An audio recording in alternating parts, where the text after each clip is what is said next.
Magandang umaga po sa lahat mga friends. Okay. Tayo po ay muling mag-live sa ating morning session po ng ating Bible study. Sa mga viewers po natin, magandang umaga sa inyo lahat. I hope you're always doing well. Yan. Alright, so ang ating topic po ngayon is about the resurrection of the dead. Yan.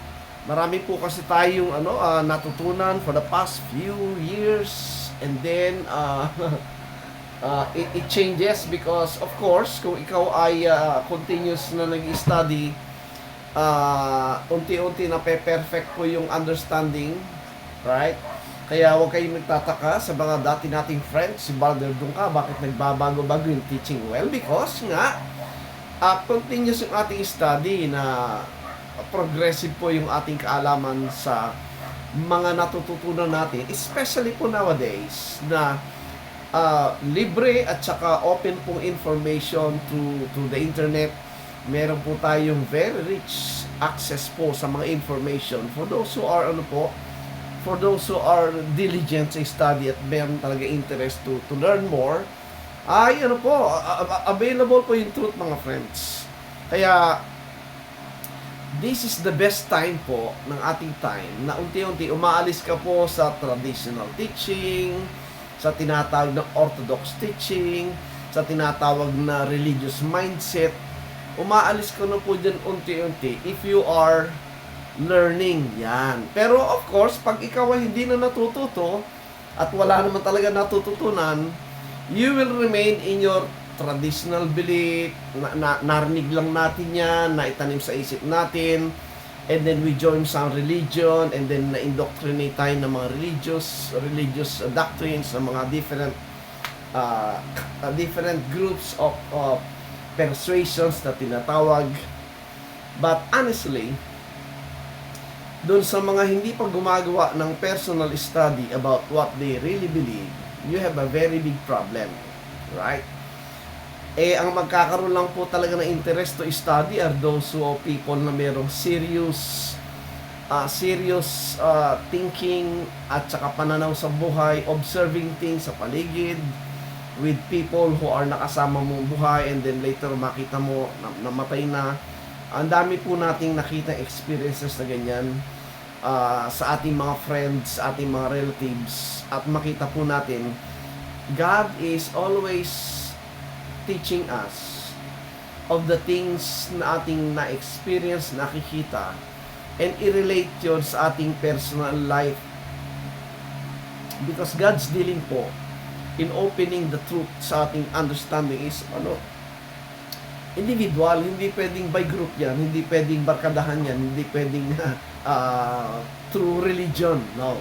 God is dealing individually. Good morning kay John Kenneth. Thank you for watching. Now, we're talking about po yung resurrection of the dead.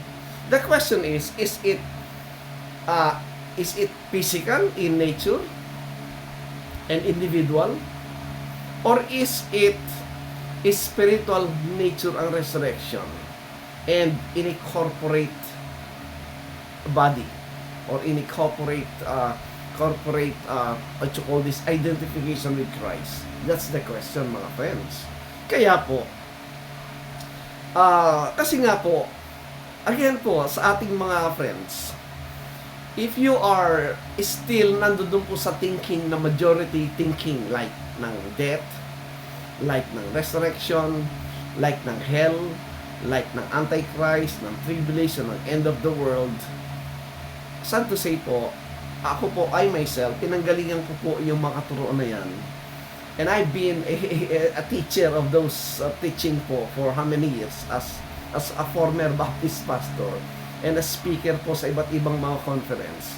But again po, for a person po na na talagang merong diligent desire na makita yung katotohanan, hindi ka magre-remain sa traditional and majority belief.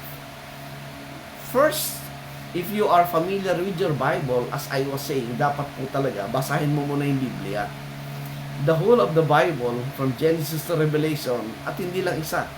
Paulit-ulit mong basahin yan, paulit-ulit, until you find na those scriptures po were embedded na sa iyong mind. And by the time, you are now ready to explore. Kaya yung iba po takot na marinig ang turo ng iba't ibang persuasions. Why? Because of the fear nga na baka sila ay mahila. Hindi po ganun eh. Ang takot kasi kung bakit nahihila sila mga katuruan is because wala silang fundamental and strong background and foundation po sa scriptures. Good morning ko kay Ma'am Charina Baswell. Thank you for watching.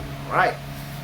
That's the problem. Kaya marami po ang, sad to say, marami wala naman talagang background o solid foundation sa scriptures by their own study and reading. Alam nyo, the genuine manifestation po ng isang taong nagsasabing mahal na ang Diyos at pinapaniwalaan niya ang Diyos is hindi matatapos po yung interest niya to dig more.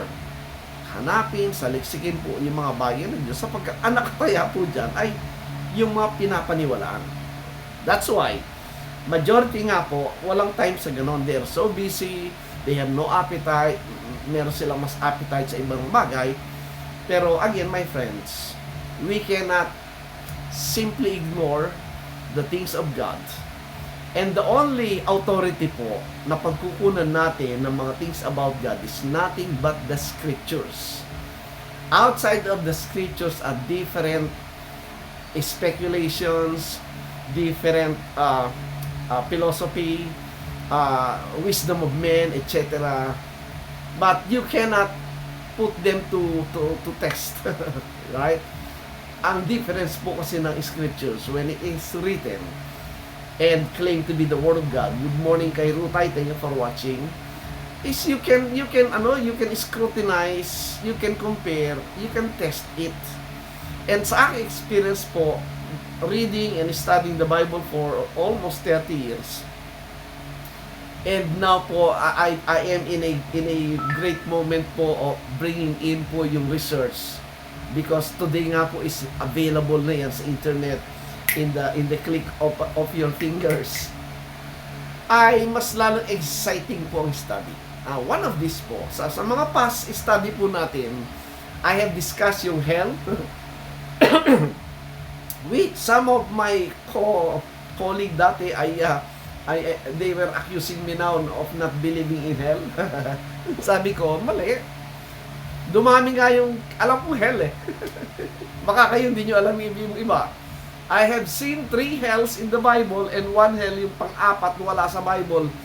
And the sad thing, yung pang-apat yung pa wala sa Bible because it is of pagan origin. Yan.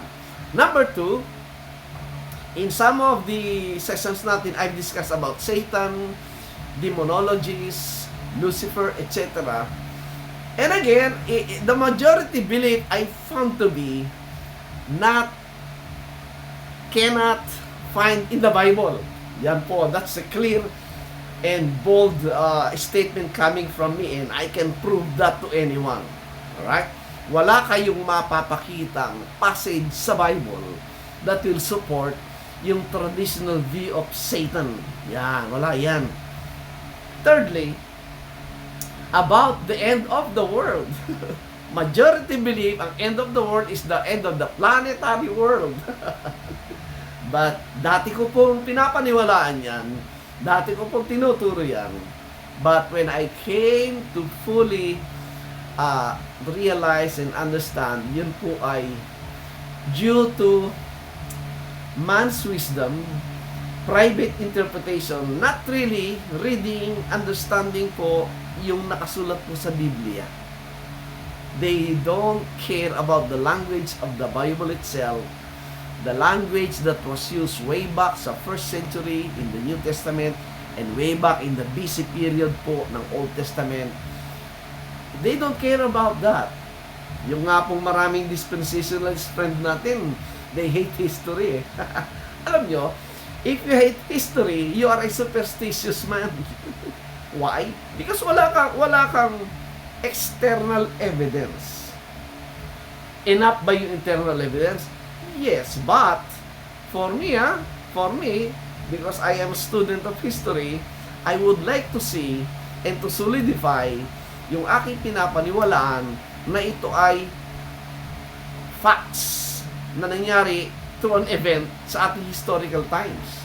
Yan po yung mahalaga. Now, my friends, when you talk of death in the Bible, ang problema po ng marami, there is only one single kind of death pong alam na marami. And that is the majority belief. Ganon din yung, nakakapagtaka po talaga mga friends. When you stop searching the scriptures, if you start to went out of the so-called final authority, ay nako, lahat po ng pagkukunan mo ng pinapaniwalaan, lahat ng pagkukunan mo ng pananampalataya will definitely will come from the wisdom of men. Good morning kay Lee J. Garcia. Thank you for watching. Doon lang magmumula yan. That's why you try to observe. Every preacher in the pulpit can only preach what is in their mind and in their heart.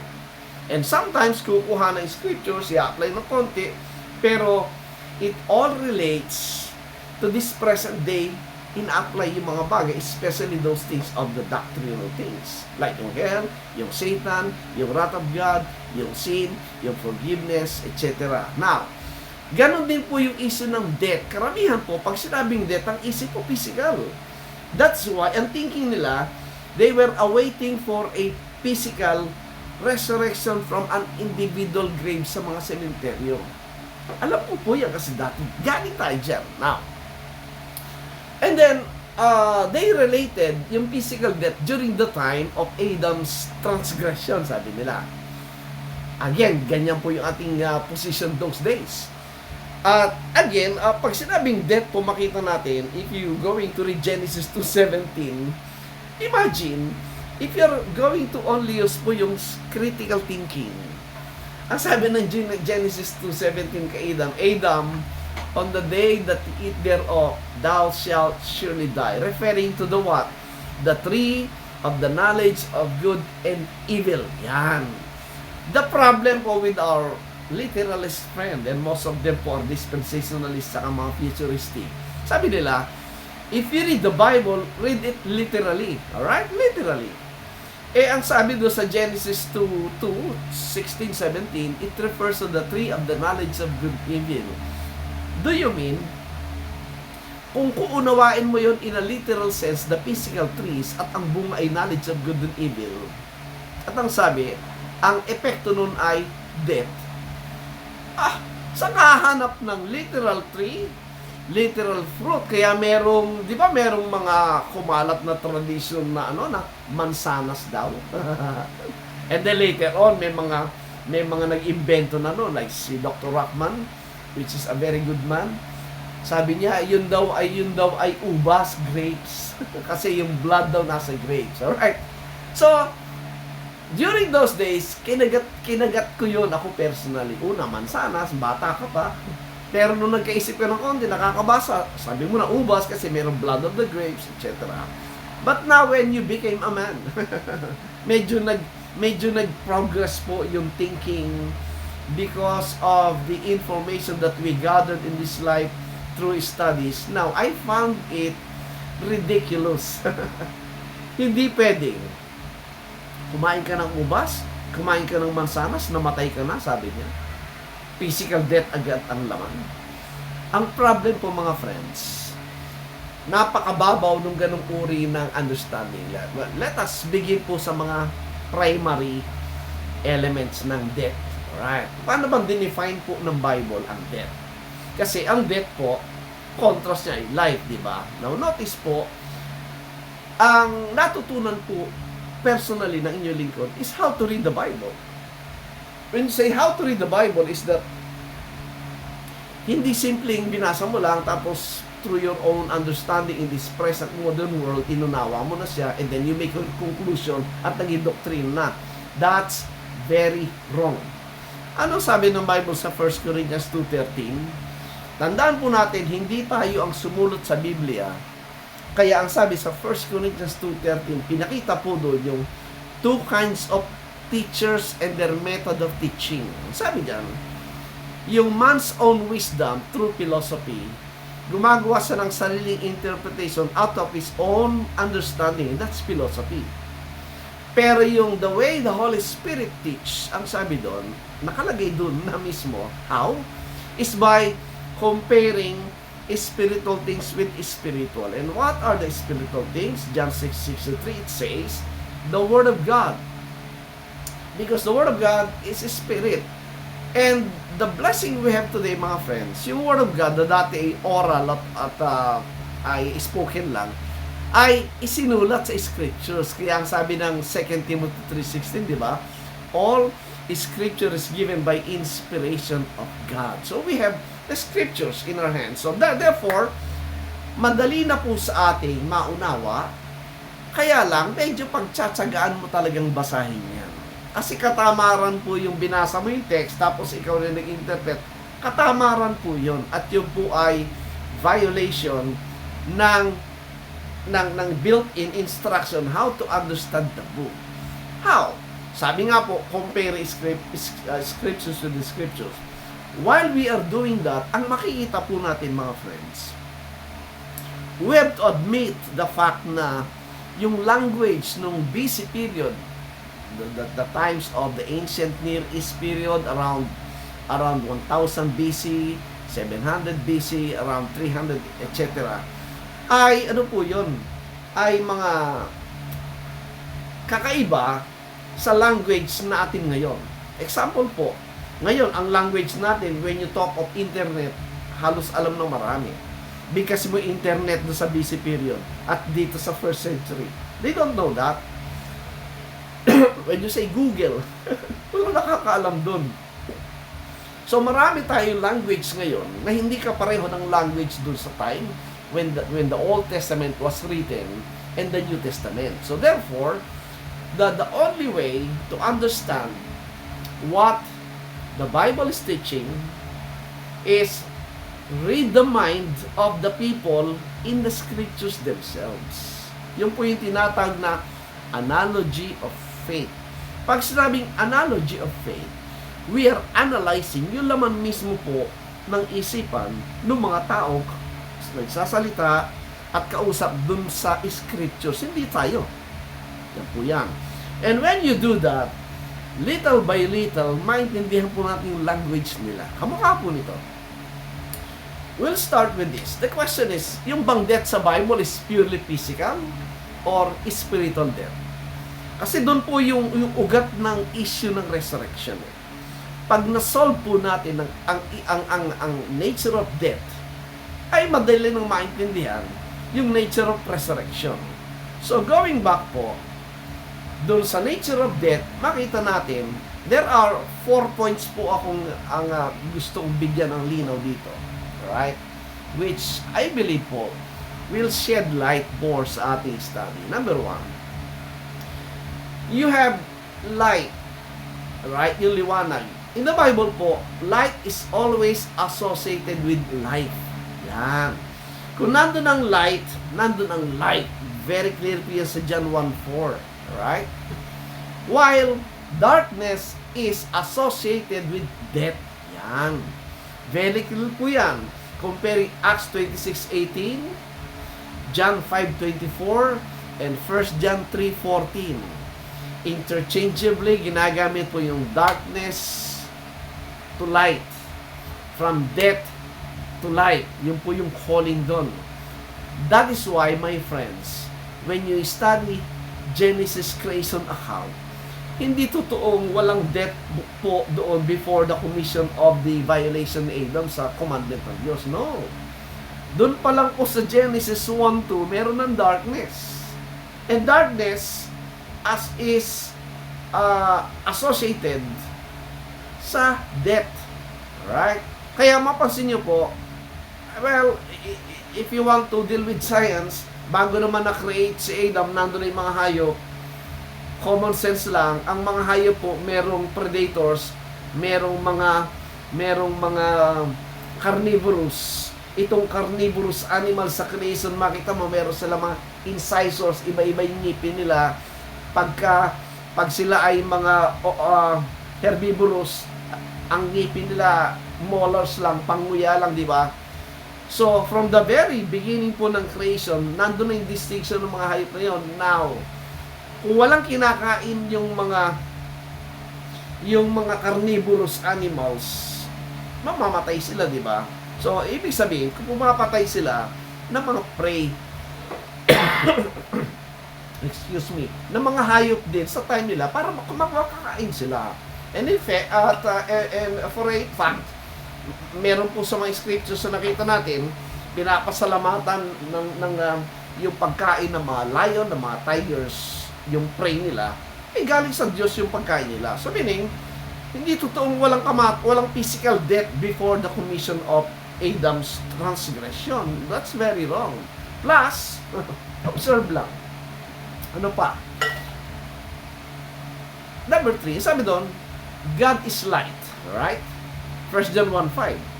At ang sabi doon, in Him is no darkness at all. Ano ibig sabihin? God is light. Right? Outside of God, because God is light, outside of God is what? Darkness. And that includes life, buhay, nasa Diyos. Pag nahiwalay sa Diyos, nasa kadiliman, ano ibig sabihin? Walang buhay. Patay siya. He's dead. Pero what kind of death? Spiritual death. Living dead ang tawag doon. Buhay sa physically, pero spiritually, patay siya because wala siyang connection. Wala siyang connection sa Diyos. And he is walang Diyos. Because that's why they're in darkness. Therefore, anyone who is not with God, sino mang tao na wala sa Diyos, siya patay at nasa kadiliman. You read po Ephesians 4:18. Always makita natin yung dalawa po, yung death at saka darkness, they always go together. If you read Ephesians 4:18, that will explain, that will define, that will describe a person who is dead in spirit. Ang nakalagay po doon, alienated from the life of God. If you are alienated from the life of God, you are dead. Not in the physical sense, but in the spiritual sense, because God is a spirit. And kaya makita nyo sa Ephesians 4:18, siya alienated from God and he is in darkness. Anong manifestation? Nakalagay doon. Yung understanding niya unang-una ay nasa kadiliman. And the understanding po, nandyan po yung spirit ng tao.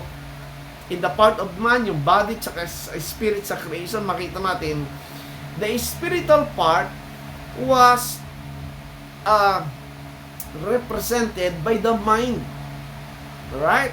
So, in that event po, makita ninyo, magkaakibat po yung ang tao pong wala sa Diyos, patay siya.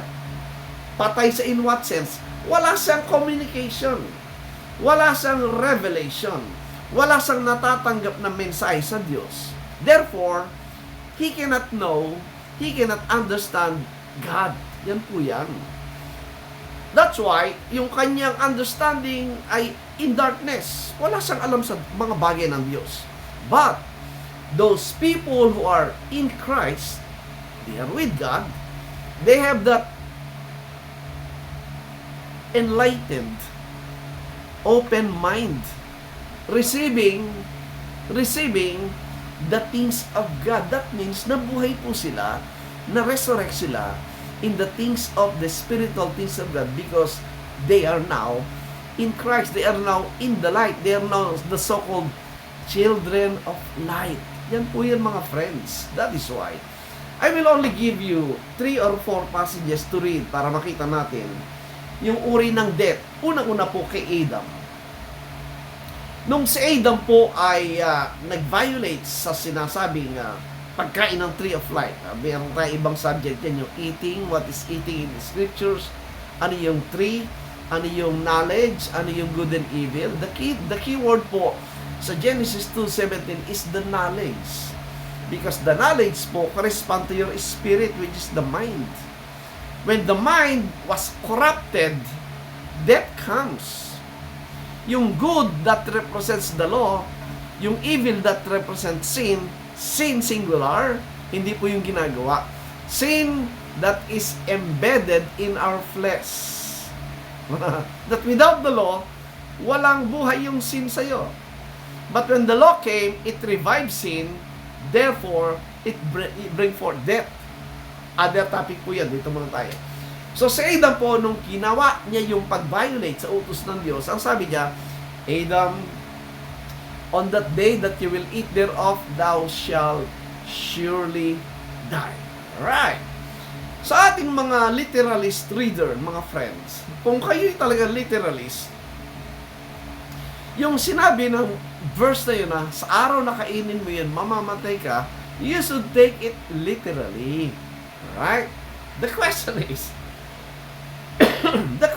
this. Nung kinain ni Adam yung tree of the knowledge of good and evil, namatay ba siya on that day, physically? Hindi nabuhay nga siya until up to almost 900 years, di ba? I'm not sure, 800 to 900 years. Pero the point is, physically, hindi siya namatay on that day. You get it? Alright. Ang palusot dyan ng mga literalist friends natin na dating ginagawa, kaya nga sa Genesis 3 may pinatay na tupa, yun ay naging substitute ni Adam, kaya hindi siya namatay on that day. O pero namatay din siya. Di ba? Namatay din siya 800, 900 years old.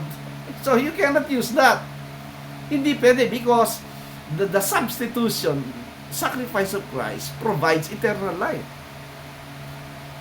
And again, pag sinabing eternal life, ang nasa isip nyo rin, physical life pa rin eh. Individual physical body pa rin. Hindi nangyari kay Adam yon at walang nangyari gano'n sa kahit sino man ng palataya until today. So, it's a hoax. Mga friends, it's speculation. Now, how do we understand yung Genesis 2:17 na time of death ni Adam nung kinain niya yung bunga na yon on that day?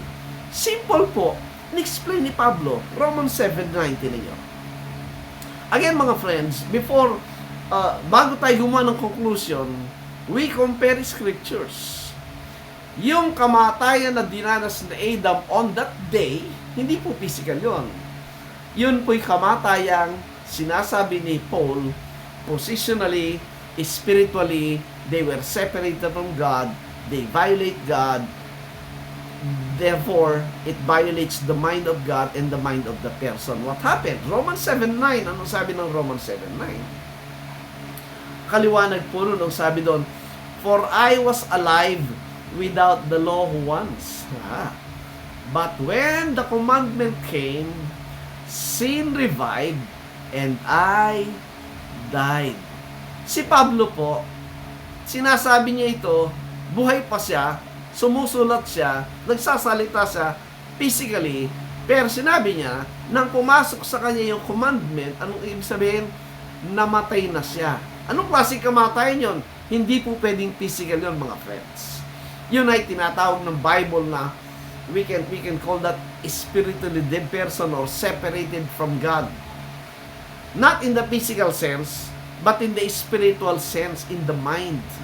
Tandaan natin. Now, I will give you another example po that proves na ang death po ay hindi physical ang pinag-uusapan sa Biblia. Anong klaseng kamatayan? Alright. You will notice po sa chapter 15 ng 1 Corinthians na kung saan dinitalye po ang buong chapter na yun tungkol sa death, burial, resurrection. Alam nyo ba? Yung buong 1 Corinthians 15 was quoted by the Apostle Paul sa Old Testament, specifically sa Hosea at saka sa Isaiah. Sabi nung ating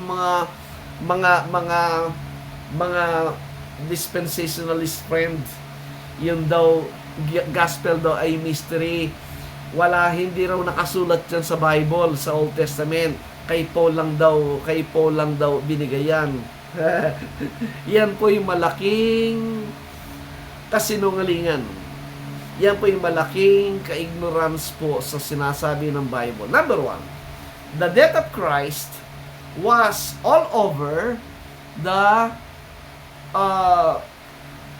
Old Testament. Yung kanyang burial at resurrection, it was quoted po sa, alam niyo kung saan? Pakita ko po sa inyo. Sa Hosea, chapter 6. And from here po, maintindihan niyo sinasabi ko, nang tinuturo ni Pablo, hindi po physical death at saka physical resurrection ang focus niya. Right? Ano? Tingnan niyo po. Hosea chapter 6. Dito po, kinuha ni Pablo yung quotation ng 3 days ng kanyang ng resurrection. Ito po. Hosea chapter 6 verse 1. Kahit tingnan niyo po yung reference ninyo sa Bible ninyo, if you have the reference Bible, the only reference ng on the third day, he shall rise again, dito po sa Hosea 6:2. Ayan, tingnan nyo. Ano sabi? After 2 days will he revive us. In the third day, he will raise us up and we shall live in his sight. Yung pong third day resurrection was only given as prophecy ni Hosea, and this is the direct quotation in-apply ni Pablo as an application of the fulfillment of this prophecy. Now, alam nyo, this is very loaded passages po na yun. Mapapansin nyo yung two, ang kanyang appreciation at saka application ng resurrection ay us, tsaka we, plural, hindi singular.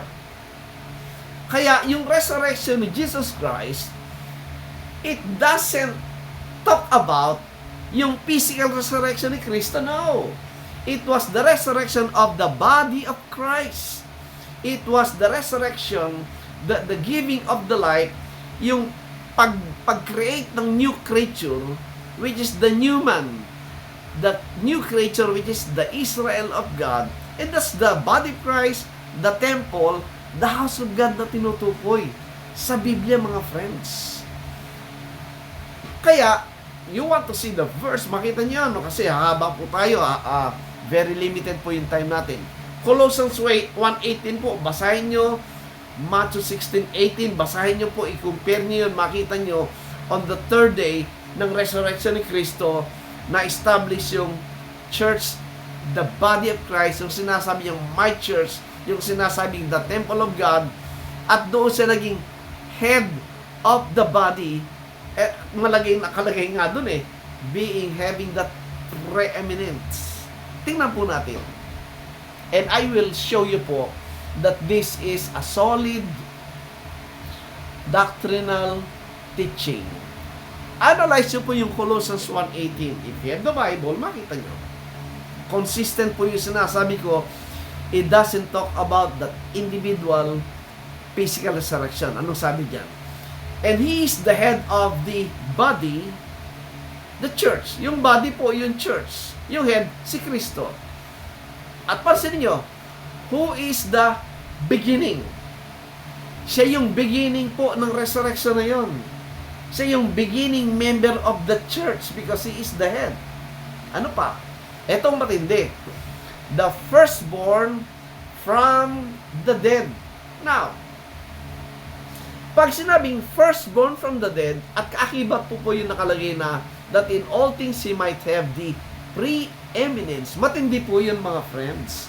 Burahin nyo muna sa isip nyo na ituro sa inyo ng dati nating mga katuruan, mga teacher. Mali po yun. Na ang resurrection tinutukoy dyan ay physical individual. No. Sinabi, the firstborn from the dead at saka yung having the preeminence. Do you think yung emphasis dyan ay physical resurrection? Kung physical resurrection yan, mali po yung 18. Mali si Pablo. Why? Because before the resurrection of Christ, marami nang na-resurrect. But in the physical sense. So, hindi mag-a-apply po yung Colossians 1:18 sa physical resurrection. No. It talks about that spiritual resurrection of Christ. Kaya po tinawag sa Acts 13, di ba? Diniscuss ko na ito noon. That He will rise again. Bakit again? Ilang beses bang nag-resurrect si Kristo? Di ba isa lang? Bakit again? Kasi, yung rise again po, it refers to, number one, yung kanyang physical birth through Mary as a virgin birth.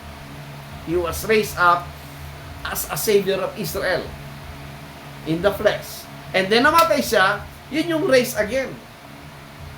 Kaya, merong dalawang title, di ba? Son of Man and Son of God.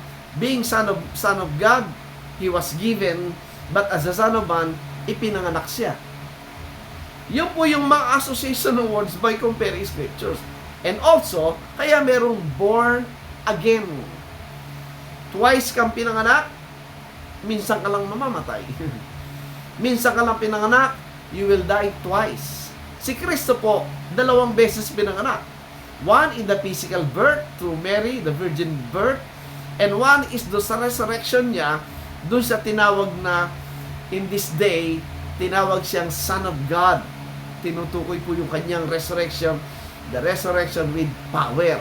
Yung resurrection po niya speaks of the spiritual resurrection that points to the establishing po ng new Israel of God, the body of Christ, composed of the head, Christ, the apostles, and the succeeding members during that period. And now we are being added to ngayon, mga Gentiles, in that body of Christ. That is why, mga friends, balik tayo. Hosea 6, very konti po yung time natin, gusto ko lang bilisan ito. Showing to you po, ina-address muna po natin na yung turo ng Bible ay hindi po physical death ang pinag-usapan, spiritual death. Din niyo. Hosea chapter 6. Doon muna tayo sa Hosea chapter 6. Alright? Hosea 6:1. Start natin sa 1. Now, going sa background po, makita nyo, the time of Hosea was the time of the divided kingdom. Why they were divided? Because they became idolatrous. Una, naging idolatrous yung Samaria, sumunod yung Jerusalem, kaya ano nangyari? Pinasok ng Assyria ang Samaria, lahat ng Samariang pinalayas doon because they were idolatrous, pinalitan ng kung sino-sino. But the second one, yung natitirang 2 tribes na nasa Jerusalem, yung Judah at saka Benjamin, naging idolatrous din. So what happened? Pumasok ang Babylonian Empire, in-invade ang Jerusalem, winasak ang Jerusalem, tinangay sila as captives. So totally nawala. Yun po ang definition ng death sa kanila, death of the nation. Because the moment they became idolatrous, they separated themselves, they turned their back from God, they went from light and they went to darkness. They went from the life and then they went to being dead. Yun po ang definition doon. So dito po, kaya sabi na Hosea 6:1, look at this. Come and let us return unto the Lord. For he hath torn, he will heal us, he hath smitten, and he will bind us up, because the time they were separated kingdom. Verse 2, after 2 days will he revive us, in the 3rd day he will raise us up, and we shall live in his sight. Ito pong nakasulat at yung nagsasalita physically alive. Pero ang sabi, ang hinahanap nila, kung babalik sila sa Diyos, bubuhayin silang muli. Why? Because life is with God. You went out from God, pumunta ka sa death. That is the situation there, mga friends. Kaya tingnan niyo yung verse 5. 6:5. Ano sabi? Therefore have I hewed them by the prophets. I have slain them by the words of my mouth, and thy judgment as the light that goeth forth. Ano ibig sabihin? Pinagputol-putol ko sila sa pamamagitan ng mga propeta. Pinatay ko sila sa pamamagitan ng salita ng aking bibig. Ang work po ng prophet, hindi pirang soldier na mayroong tabak o espada para pumatay physically. No. According to this passage, ang work ng prophet dito and was used against them because they violated, they reject the authority and power of God. So therefore, they were slain. They were declared dead because they separated themselves from God Himself and turned to other gods, to idols.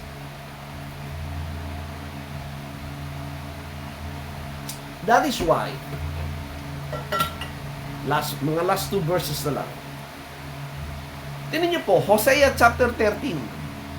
Hosea chapter 13 verse 1. Again, showing to you na these are spiritually dead person but physically alive. Anong sabi ng 1? When Ephraim spake trembling, he exalted himself in Israel, but when he offended in Baal, he died. Representing po yung nation dyan. Namatay siya. Ano nangyari? Verse 2. And now, they sin more and more. O, paano yun? Namatay siya, pero patuloy pang nagkakasala. Patuloy pang gumagawa ng kasalanan. Mark these passages. Hindi pwedeng physical death yun, mga friends. These are people who are dead spiritually, but alive physically. Mga taong buhay, pero patay sa Diyos. Kaya ang description nga ni Solomon sa Ecclesiastes 3, di ba? Ang mga taong walang connection sa Diyos ay parang mga hayop lang. Tama yung science. Ano sabi ng science? Man is the highest form of animal. Correct naman yon kung walang Diyos. Because they live, they think, they act, they die like beasts, ang sabi ni Solomon sa Ecclesiastes chapter 3. But those people who are with God, they have this light, yung resurrection na tinutukoy. Yan po, mga friends.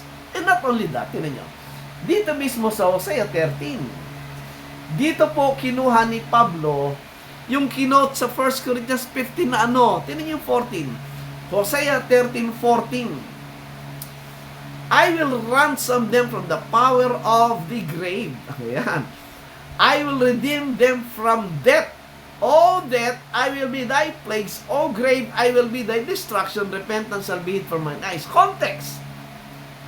Anong death ang tinutukoy dyan ni Hosea? Grave. Eh di yung context, hindi physical.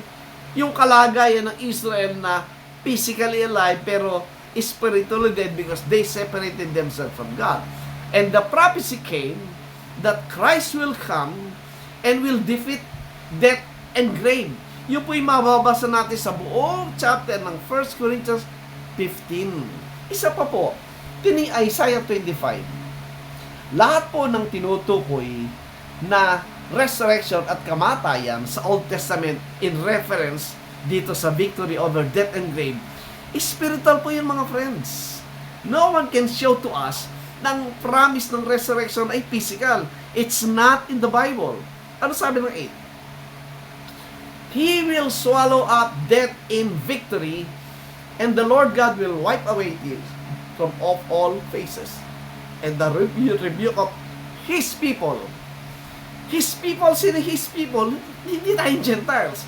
The Jewish people, the remnant within the nation Israel, those who believe Christ, sila po yung tinutukoy dito na His people that is already in the victory against so-called death na tinutukoy. Kaya sabi sa 9, they're waiting for salvation. Salvation from what? Kaya ang question natin, di ba? Marami nagsasabing, save ka na ba? Save ka na ba? Try to ask them, save from what? Ang sasabihin sa iyo, impyerno. Wala na naman sa Bible yun, mga friends. Wala kang mababasong salvation from hell. Ang meron po, salvation from death. Kaya tinutukoy ng 8 at saka 9, they're waiting for that salvation. What salvation? Resurrection. Right?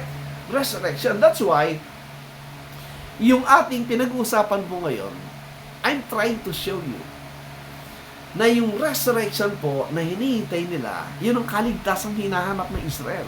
I show you. In John 11 po ito niyo. John 11:24. If you are familiar, this is the time po ng kamatayan ni Lazarus, na kaibigan ng ating Panginoon sa Kristo. And pinuntahan siya, kaya lang hindi siya nagpunta agad, after 2 days pa siya nagpunta, so namatay si Lazarus.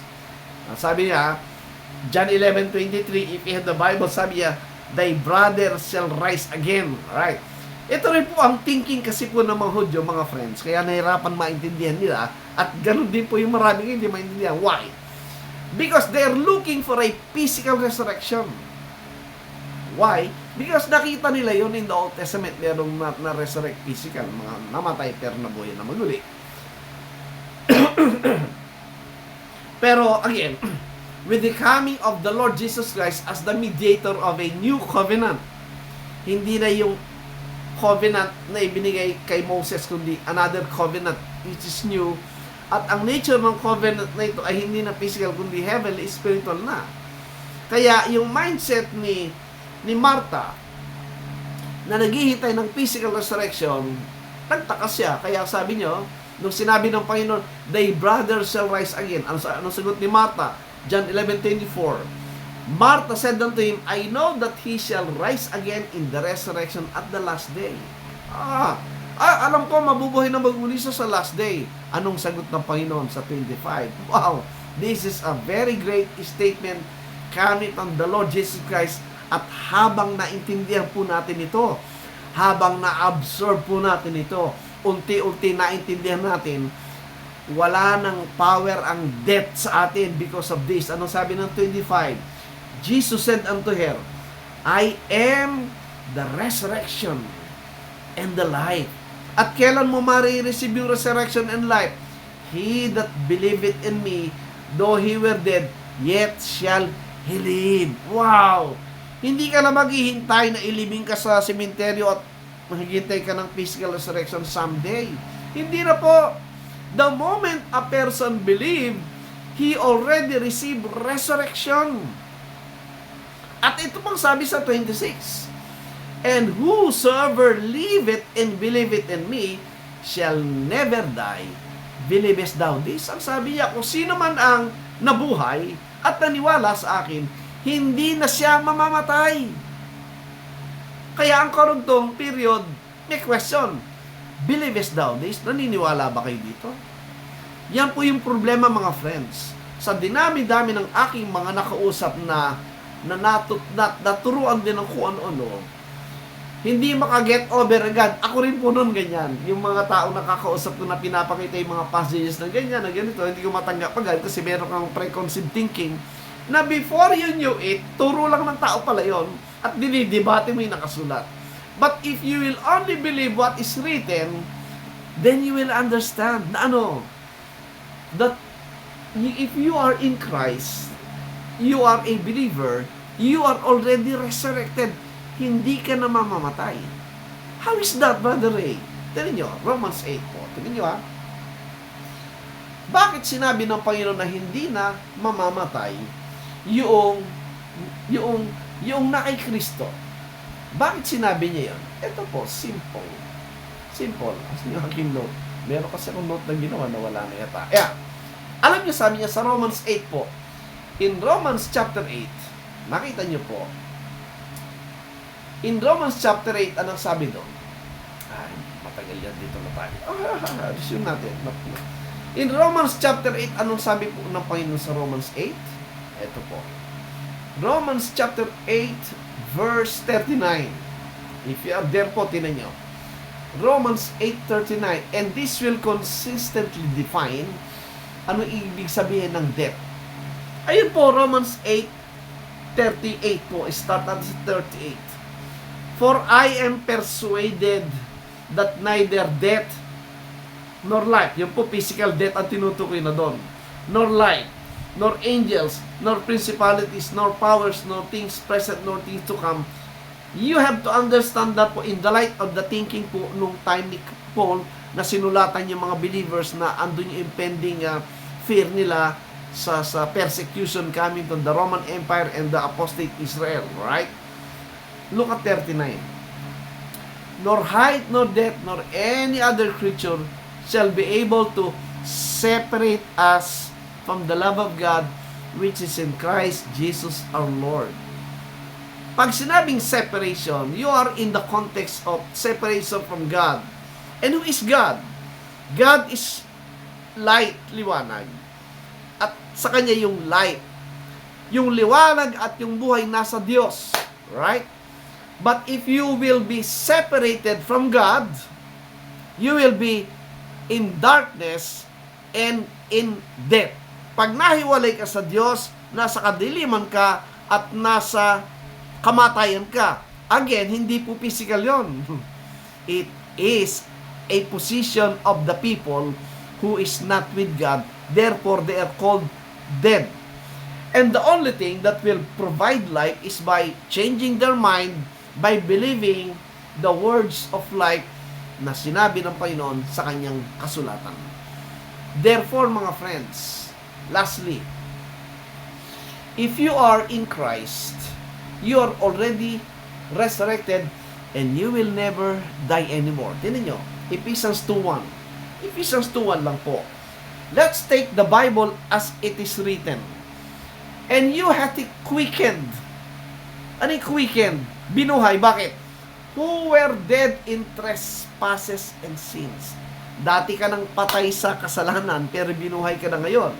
Anong klaseng death yon? Hindi po physical yon. Kasi ang kausap dito, mga buhay kamukha natin. Alright? So what happened? Verse 5. Inulit. Even when we were dead in sins. O dati patay kayong, sabi niya. Physical dead? No. Spiritually dead people hath quickened us together with Christ. By grace ye are saved from that kind of death. Kaya ang sabi sa 6, and hath raised us up together and made us sit together in heavenly places in Christ Jesus. Yan po yung turo ng Bible, mga friends, that the kind of resurrection and the kind of death na pinag-uusapan na binigyan ng solusyon ng ating Panginoon Kristo ay yung kalagay natin sa spiritual. Ang physical life po is a natural occurrence to every temporal things. Nakalagay po maliwanag yan sa 2 Corinthians 4:18. Anything that is physical is going to be destroyed. But anything that is spiritual na hindi nakikita, yun po yung eternal, mga friends. Kompleto po yung explanation. Physical are the things we can see, spiritual are the things that we cannot see. But those are eternal. And the blessing we have, mga friends, if we have known Christ, if we believe the gospel of Christ, wow, you will never die anymore. Kaya nga po, mga friends, yung comfort natin sa mga loved ones nating namatay, if they are in Christ, hindi naman nahiwalay talaga sa atin yan. Hindi lang natin nakikita because we are still in the body, but we are in one body. In the mind, in the spiritual realm, kasama natin yung mga loved ones nating pumanaw na sa physical. That's why today po, alam niyo, when you slowly realizing these things, unang-una, mawala yung fear of death. Secondly, yung pumanaw ng mga mahal natin sa buhay, our comfort is, hindi naman nahiwalay sa atin yan. Kasama rin natin sila in the body of Christ. Diba? It's wonderful. This is a gracious truth binigyan ng Diyos sa atin lahat. And for me, this is the real treasure. A heavenly treasure that we should cherish and share to others, mga friends. So again, thank you so much. I hope you enjoy. I hope you listen and receive some things. We will continue this teaching po. And next time, I will talk about the grave. Ano ba yung grave na tinutukoy ng Panginoon dyan? And I will talk about that in our next meeting po. So again, thank you so much po, mga friends. I hope you're doing well. Mag-ingat po sa mga may bagyo. Again, thank you so much, Ama, sa biyaya ng buhay. Always sa pagkakataon na kami ay makapag-minister at maging instrumento mo sa pagpapahayag ng katotohanan. Pagpalaan niyo mga kapatiran na kasama namin nag-aral, matuto, at makatanggap po ng biyaya mula sa iyo. Sa pangalan ng Panginoon Jesus, at po aming dalangin. Amen. Thank you po. Thank you so much for watching.